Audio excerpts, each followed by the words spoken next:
Okay, good morning. Today is December 14th. Welcome to the operations briefing for the Franklin incident. My name is Richard Stillwagon, Planning Section Chief. If you haven't done so already, please silence your cell phones and turn down your radios. If you need to take a phone call or have a side conversation, please step outside of the briefing area. This morning, before we begin, we have a special announcement from our Unified Incident Commanders. Good morning. My name is Dusty Martin. I'm the Incident Commander for IMT 4. So today, December 14th, marks 7 years since the loss of CAL FIRE apparatus engineer Corey Iverson, who made the ultimate sacrifice while battling the Thomas Fire in Ventura County. Corey was part of a strike team from CAL FIRE San Diego unit and was working on the eastern front of the fire near the community of Fillmore when he tragically lost his life. At 32 years old, Corey had served with CAL FIRE since 2009. Many on this incident remember this sad day, but also remember the remarkable young man for his courage and dedication. Today, we honor Corey's bravery. Please join me in a moment of silence as we remember his dedication to public service and his ultimate sacrifice in the line of duty.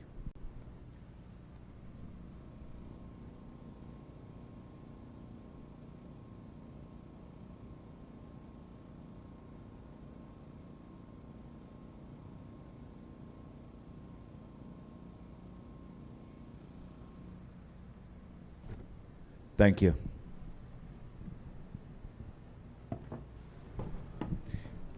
Incident objectives. Our management objectives are unchanged.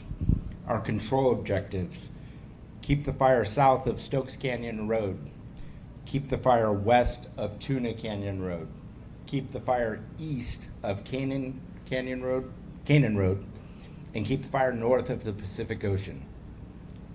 Current situation. Good morning, Eric Schwab, Night Operations. Another good, productive day yesterday. A lot of work getting done. For your situational awareness, all evacuation orders have been lifted. There are evacuation warnings now. There are still several traffic control points out there, but choked in real close to the fire.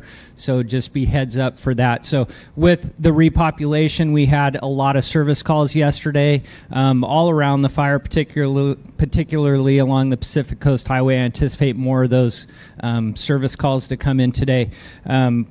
Areas that we focused on a lot yesterday are these flanks. There's on both branches, we have some small geographic areas that are just too inaccessible to put control lines in. So a lot of monitoring of those, and the rest of the areas we've just continued to improve and mop up and get depth, anticipating a wind event later in the week. Thank you.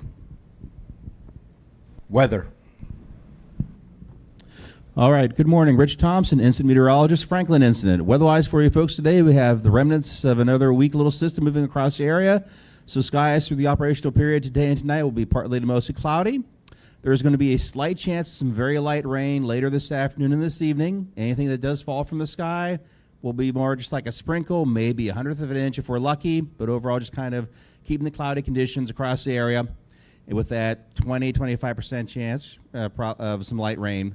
One thing you will do, will keep humidities at moderate to high levels. You'll probably see humidities drop down later this morning, maybe about 40 to 55%. But then this afternoon, this evening, those humidities will pick right back up again, about 70-90% range. As for winds, one little wrinkle with the winds, you can have your typical diurnal winds. You got some light northeast winds right now, gusting about 10 to 15 miles per hour. Again, like 9, 10 o'clock, you'll see those switch around to southerly up canyon direction. Then after sunset, switch back around to northeasterly direction. However, later tonight, say after midnight, so the last few hours of the shift, you're going to see a bit stronger northeast wind. You'll probably see overnight tonight gusts from the northeast about maybe 15 to 25 miles per hour. Fire behavior.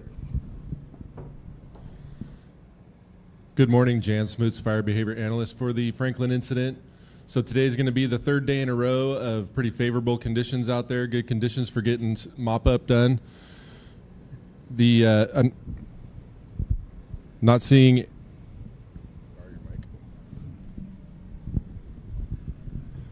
any real concerns out there as far as fire behavior goes today.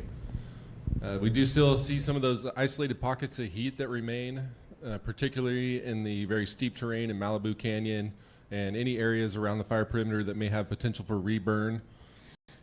And we do have those changes coming next week, so need to get those heat sources knocked out before the fire danger starts to increase again. Safety. It's not working. Safety. Good morning, Josh Kitchen, Safety Officer, Franklin Incident. You can find today's safety message on pages 5 and 6 of your IAP. Please use those as a tool to brief your crews before going out on the line. This morning, I want to talk about the potential for rock strikes. There was a firefighter fatality not far from here in 2016 from a rock fall. Make sure when we're going out there, utilize good LCS in those areas that we're working that have the potential for rock fall, just like we do in an active firefight. Use those LCS for other hazards. Complacency, now is the time where we're starting to get in that phase of the incident. We've had multiple days of aggressive mop-up. People would start getting complacent. Make sure we're keeping the crews mentally engaged. Don't take shortcuts. Demobilization is coming for some. Some of you might be starting today or tomorrow. With that, please make sure you're getting adequate rest. Make sure you're doing a good walk around on your equipment. If you've got the opportunity to change drivers as fatigue starts setting in, do so. Otherwise, pull over, stretch. If absolutely necessary, pull over and rest for a while. Thank you. Have a safe shift. Roll call on operational assignments.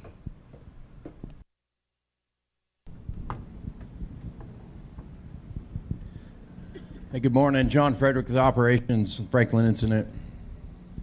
Good morning, Preston Root, Resource Unit Leader with the Franklin Incident. For our line leadership roll call, Branch 10, Frederick. Here. Division Delta, Spindler. Here. Harris. Here. Hotel Kilo, Scraner. Here. Division Mike, Gaines. Branch 20, Kenyon. Division Oscar, Bontrager. Here. And Elliott. Here. Division Sierra, Dubois. Here. Division Whiskey, Powers. Here. And Ferris. Here. Suppression Repair Branch, Cowan. Here.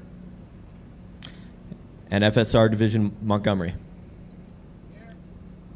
Okay, we're going to start off with our assignment for today. I'm going to start off up in the Division Delta. It's our number one priority for today. We still have quite a bit of heat down in the Malibu Creek area, and we still have some line that needs to get 100% mopped up, and we need to make sure that that line is secure. Moving around the Delta along the top of the fire here, continue to patrol that road. As we move down in the Division Hotel, Kilo, continue to walk that line, continue to work further in. We still have reports of fires, glows interior. Those are the opportunities that we need to get today. Anything that's out there, we need to make sure that we're working to make sure that no smokes are on this fire. Working down in Division Mike, we have that open back up to the community. So once again, work with the community through their tactical patrol. If there's any citizens out there that need assistance, let's make sure that we work with them. Make sure to monitor the radio. That way, if we do get any 911 calls for assistance, let's make sure to hop on those right away. Moving into the Sierra Retreat, Pepperdine area, we still continue to get calls for service down in there. So we continue to make sure that those lines are validated up and around all these islands and the eyebrows. Make sure that we continue to patrol those. Moving around on our west side in the Division Sierra, we still have a little piece over here just off the PCH that we need to validate. We need to make sure that these eyebrows around the homes are making sure we have line around every single bit of this fire moving into this next wind event. Moving up into Whiskey, a lot of rugged terrain in there, but let's get the crews out there. Let's make sure we get the fire engines, get them out there, get them out on the line, making sure that we get working interior and making sure we secure this fire 100%. Fire suppression repair, continue to work out on our dozer lines, continue to work with our cooperators and the challenges that may be met with that, and making sure that we're working with our partners to making sure that we get our dozer lines, our hand lines, and everything back to normal for the community. Thank you. Have a safe shift. Air operations. Good morning, Malibu. Greg Bradshaw, Air Operations, Franklin Incident. In support of your operational needs and to right-size the incident, we've reduced our footprint. We have air attack and fixed wing on request. We will have Helco up over the fire. We continue to operate out of Camarillo Helibase at Camarillo Airport. We have 5 Type 1s, 2 Type 2s, and 3 Type 3 aircraft. Additionally, we have 2 UAS modules, and LA County continues to provide our day and night rescue ships out of Barton. Always monitor air to ground. Clear eyes, full hearts, in remembrance. Corey. Communications. Good morning, Jack Daniels, Communications Leader for the Franklin Incident. Please open your IAP to page 15 for your 205 information. Today we have 1 command, 6 TACs, and 1 air to ground. Division Hotel, Kilo, Mike, and fire suppression repair. Please refer to your 204s. There's been a slight change to the comm plan. The phone number for the comm unit is located at the bottom of your 205. And if you have any questions, come see us. Also, both versions 1 and version 2 of the clone are valid. So if you have both those versions, you do not need to get cloned. Thank you. Medical. Good morning, Steve McGarry, Medical Unit for the Franklin Incident. The medical plan can be found on page 16. We will be providing ALS resources throughout the fire. We will have a physician available here in camp, and MERT will be available at Camp 16 for CDCR firefighters. On box 6 is the emergency reporting information. In the event of you have that need, gather that information and we'll get you the closest available resource. Thank you. Information. Good morning, Lucas Spellman, Information Team 4. If you turn to page 17 of your IAP, you'll see there the QR code for the pictures. We appreciate the pictures we've been getting, and if you can continue to get those while you guys are working out there safely, we'd appreciate it. Numbers for today is going to be the same as yesterday as far as acreage. It's 4,037. We do have a little bit of a bump, 35% in containment, and 1,716 personnel on the fire. Thank you. Training. Good morning, I'm Claudia Soiza, Trainer Specialist, CAL FIRE Team 4. For all the trainees assigned to this incident, if you haven't previously checked in, you must do so immediately. All training packages need to be closed out before you leave this incident. Remember, no documentation, it didn't happen. When you come to the exit interview or close out, make sure you bring your completed and signed task book, ICS 225, and the evaluator letter. If you don't have the forms, they're available in the training office. If you have any related training questions, my phone number is listed on the IAP, page 18. Thank you and have a good day. Quick reminders, at the conclusion of the briefing, please report to your breakout areas. They are posted around the briefing area. If you're an unassigned resource, you can meet the resource unit leader at the table where you picked up the IAPs. Our next cooperators meeting is at 1000 this morning, and our next planning meeting will be at 1700 hours. Tomorrow's operational briefing will be back here at 0700. So I'll repeat that, it's a change. Tomorrow's operational briefing will be back here at 0700. And with that, our closing comments from our Unified IC. Good morning, everyone. Eleni Pappas, Unified Incident Commander from Los Angeles County. As we begin to demobilize units, I want us to stay focused and I want us to stay vigilant. We still have work to do before this is completed. So we want to do 100% till the very end. As more residents are coming back into the community, I want us to focus today on customer service. When we're not feeling kind or patient towards some of these residents, I want us to be kind and patient. I want us to make sure that we deliver good customer service and we provide what these residents need from us. We are out there. We are doing a great job.